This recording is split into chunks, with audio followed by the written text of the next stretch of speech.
Got an update on our breaking news story now. The man convicted of killing 11 elderly people in a Sydney nursing home fire will spend life in jail. Relatives of victims wept as Roger Dean was sentenced over one of the worst mass murders in New South Wales history. And Nine's Natalia Cooper was in court for the decision.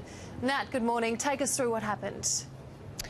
Well, Amelia, Roger Dean has just been sentenced to life in prison for the murders of those 11 elderly people. He has been given no parole. Now, the judge remarked that these murders fall into the worst case category. And she says the pain and terror that would have been experienced by these victims must have been horrific. She also said there was a degree of planning and premeditation to these murders. And she did also remark that he had shown some evidence of remorse. Now, Roger Dean lit these two fires at the nursing home in Quakers Hill in November 2011. 11 of those elderly residents perished. They were aged between 73 and 97, and they were all in high dependency care.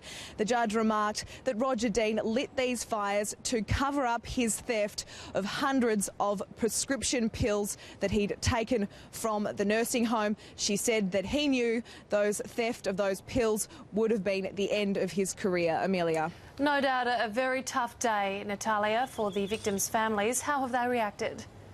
Absolutely. The courtroom was packed with relatives of those victims, and many of them were weeping in court today, and they wept and cried out when Roger Dean was sentenced to life in prison. One woman actually fainted earlier in the courtroom, and many of those relatives are actually wearing photos of their loved ones pinned to their clothes, and they're starting to come out of the court now, so no doubt they have a lot to say about this sentence and about those loved ones that they've lost, and this has probably just been a horrific day for them and a horrific time. But just repeating, Roger Dean sentenced to life in prison with no parole. Amelia. All right, Natalia, thank you. We'll let you get back to it. Appreciate the update.